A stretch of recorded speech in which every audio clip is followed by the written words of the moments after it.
The Man with the Yin-Yang Eyes. Season 3. Episode 17. After sailing for nearly half a day, we finally reached the border adjacent to the Snake Tribe territory. Looking at the surroundings made me and Big D a little embarrassed. Anyway, both of us are from the city. The experience of fighting in the jungle is almost non-existent. Welcoming us are two colossal stone snake heads on either side of the river, rowing a boat, Big D looking at them. Looking at the shape of these two statues can't help but make others feel shivers. I guess that aside from worshipping their tribe's mascot, these statues also act as a warning to those who intend to trespass. Looking at them, Big D said to me, "Hey kid, the Aborigines here really know how to exaggerate things. How can there be such a big snake?" I disagree with Big D on this. I have watched science documentaries, so I know well that there are giant snakes. I immediately told Big D about the anaconda pythons living in the jungles of South America. They reach adulthood, grow to more than 10 meters in size, and weigh several hundred kilograms. Hearing these things, Big D couldn't help but be surprised and skeptical. At this point, Big D was starting to be more alert. He turned to me and said, "Damn, with their size, they could swallow both of us in one go." Fortunately, this is not the jungle of South America. Feeling that Big D was a little scared, I spoke to reassure him. Yes, anaconda pythons only live in South America. Here, I am not sure there is such a big thing, so you can rest assured. Just think that the other two statues are only meant to scare the cowards. Like that, Big D continued to control the boat deep into the territory of the Snake Tribe. Looking at the water, Big D at first simply thought that there was a tree trunk that was swept into the river by the current, but when it moved, he could no longer calm down and shouted, "Hey Gregory, did you see what I just saw? I think something huge is moving under our boat." After hearing what Big D said, I immediately headed towards the bow and started looking around. But I looked around for quite a while, but I still couldn't find anything unusual. I asked Big D again if he was looking at it wrong. But Big D claimed to have seen something, and he could feel its body rubbing against the bottom of the boat. I know Big D often exaggerates the things he says. Still, this time looking at his attitude, I'm also starting to believe there's something underwater. But I've looked around very closely. Nothing is out of the ordinary. The river water is also quite clear. I can't say because of the limited visibility that I can't see it. I immediately said to Big D, "I hope you are mistaken. The situation is not good right now. Don't make things more stressful." To my suspicion, Big D stopped rowing. He turned towards me and confirmed once more what he saw. Not sure if it's a giant snake, but it's definitely huge. While we were still talking to each other, suddenly, the boat was bouncing with great force, like the bottom of the ship had just hit the reef. The impact made me stagger, hard to stand. Big D immediately let go of the oars and poked his head over the side of the boat to observe. By this time, I was really convinced that there was something underwater. Immediately, I ran back to my backpack and prepared my weapon. Fortunately, before leaving, Leo prepared us quite well. He tried his best to get them.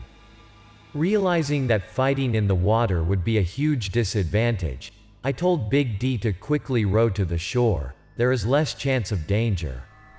I pulled a jungle knife and a pistol from my backpack, but I've never used a gun, so I had to ask Big D how to use it. Big D immediately yelled at me, because in the past, Big D had instructed me to use a gun in case of an emergency, but I ignored it. After that, Big D guided me through the basic operations to use the gun in my hand. After I finished preparing my weapons, I continued to observe the situation around me. Realizing a reasonably flat land next to the river, I immediately asked Big D to steer the boat towards it. Anyway, it was easier to get ashore there than to land on a bumpy place full of big rocks. Big D has determined the destination. His survival instincts rise. Or the paddle in Big D's hand works no less than the propeller of a high-powered canoe. The boat continued to gallop across the river.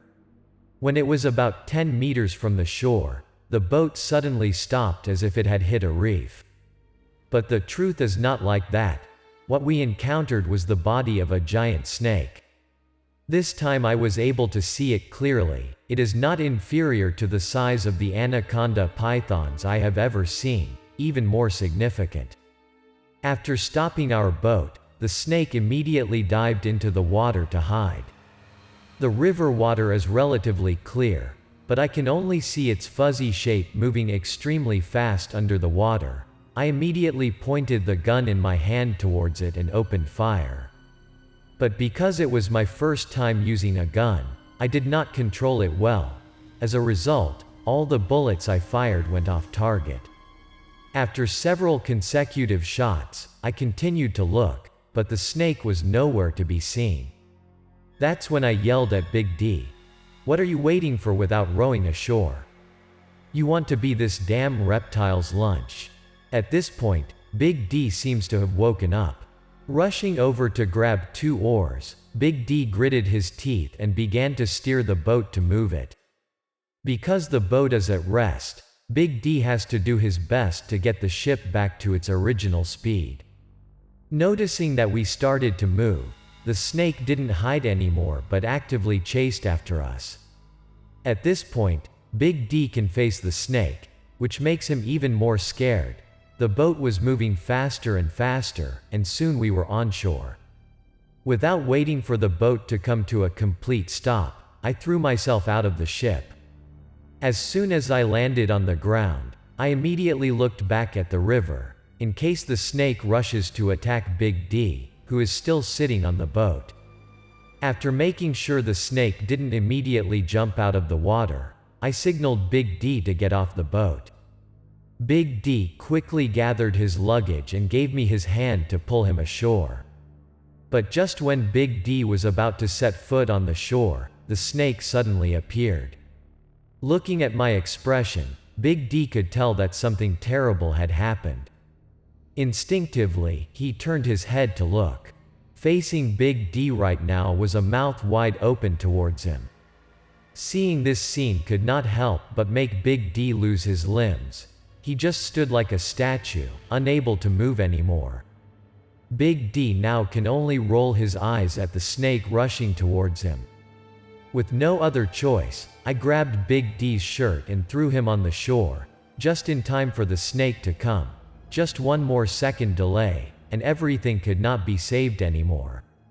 After the snake missed its prey, it continued to follow the momentum and rush forward.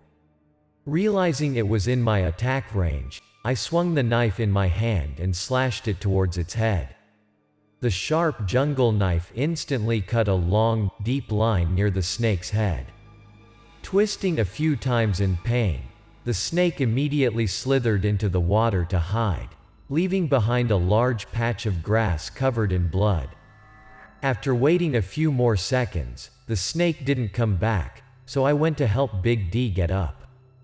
The two led each other into the forest. Looking into each other's faces, we still feel that the fear of the other side is still subtle, not completely gone.